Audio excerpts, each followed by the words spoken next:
Hi there, my name is Gabriella Batanco Brown. I am about to be interviewed by my husband Matt on Eric Erickson's psychosocial development, the stages of psychosocial development. Today is December 2nd, 2018. Hello, Gabriella. Thank you for letting me interview you regarding Erickson's psychosocial stages of development. The purpose of this interview is for you to demonstrate your understanding of the theory and how the theory applies to you and students you currently teach or plan to teach. I have never heard of Erickson's theory of psychosocial development. Briefly explain salient features of Erickson's theory of psychosocial development. What is the source of this information? Okay, so my source, I went on simplypsychology.org, and the article is entitled Eric Erickson Stages of Psychosocial Development. It's written by Saul McLeod. It was updated in 2018. I will provide the reference at the end, at the bottom of the video. Um, Basically, the stages of psychosocial development, according to Erickson, is based on the thought that our personalities, everybody's personalities are um, developed in stages, and we kind of have to succeed at each stage before we are able to be kind of successful human beings with a good sense of self, confidence, and we also learn how to acquire basic virtues of being good human beings and characteristics. Um, Failure of completing those stages results in unhealthy personalities or self-esteem issues. You're not as able to complete other stages if you fail at one stage. So they kind of all depend on each other. There are 8 stages total. What stages 1 through 5 happen between the ages of birth until age 18, and then the 3 other stages happen from age 18 and on until death. Um, and that's basically the framework of it. At what stage of development do you see yourself now? Why do you think so? I see myself kind of caught between stage 6 and stage 7. Stage 6 is entitled Intimacy versus Isolation, and the virtue that you're supposed to acquire at stage 6 is love. The ages for that is 18 through 40. I'm currently 31, so I fall in that stage 6. However, I feel like I have attained stage 6 because um, my friendships, I'm married. I have a very close relationship with my family. My friendships I've had for over, since I've had the opportunity to have friends for 15 years plus. So I think that I have very stable relationships. My marriage, we've been together for 8 years, and I have a great relationship with my parents. So I have all of that.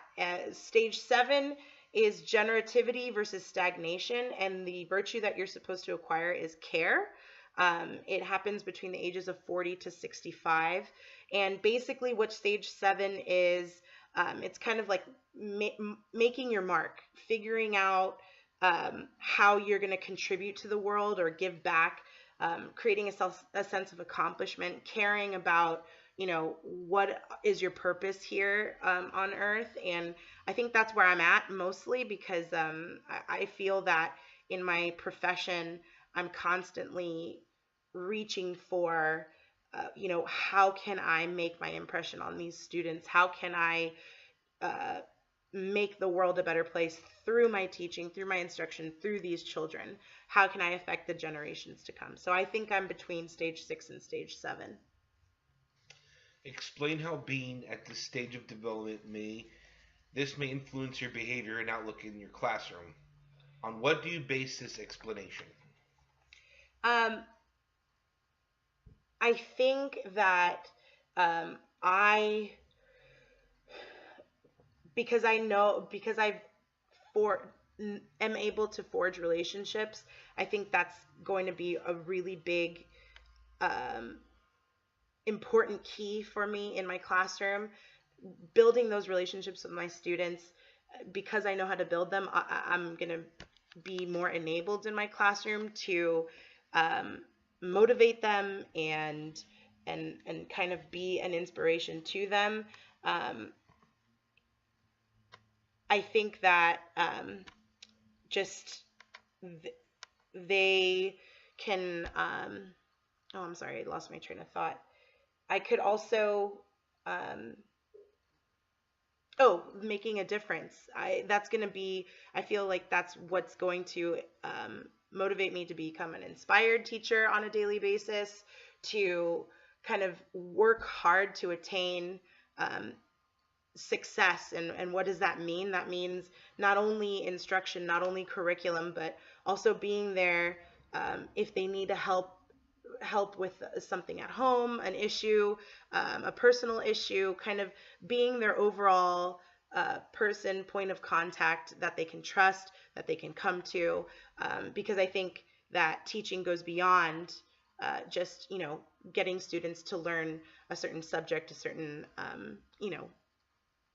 piece of information. I think it goes beyond that. So, and I think that's me wanting to make my mark is going to influence in that regard. Identify at what level your students are likely to be in Erikson's stages. So I teach 7th and 8th grade, and they are supposed to be in stage 5, which is identity versus role confusion. They are supposed to acquire the virtue of fidelity. They are, I think some of them can be in different stages, but I think for the most part, they are kind of figuring out their sense of self. They're young, they're 13, so they're at the beginning of the stage. This stage goes all the way to 18, so they're at the very beginning, and some of them still might be in stage 4. I see most of stage 4, I think, characteristics of stage 4 anyways, which says that they're very highly influenced by their group of friends, their group of peers. It's a huge source of self-esteem for them. They rebel. They experiment because they're trying to find their niche. They're trying to kind of see where they fit in. So I think that they are between kind of 4 and 5, I would say.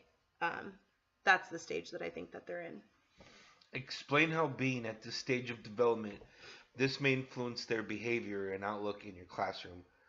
On what do you base this explanation? I think that a lot of the things that I see where they're very social in class, where they want to constantly talk with their friends, is super characteristic of stage 4. Like I said, they're kind of finding their niche with their friends. They're kind of society. They're more aware of their kind of pressures of society, to dress a certain way or to listen to certain music, kind of defining themselves as, where they fit in extracurricular activities, stuff like that.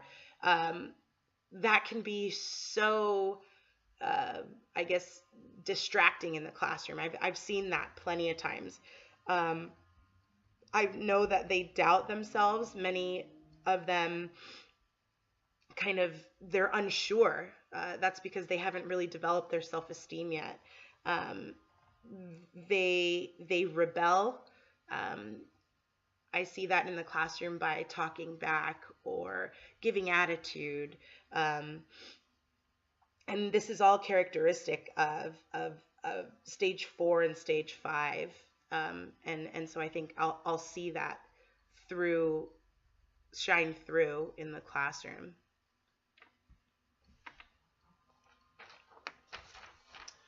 What might be some disconnects between you and your students, keeping the differences in the 2 stages in mind?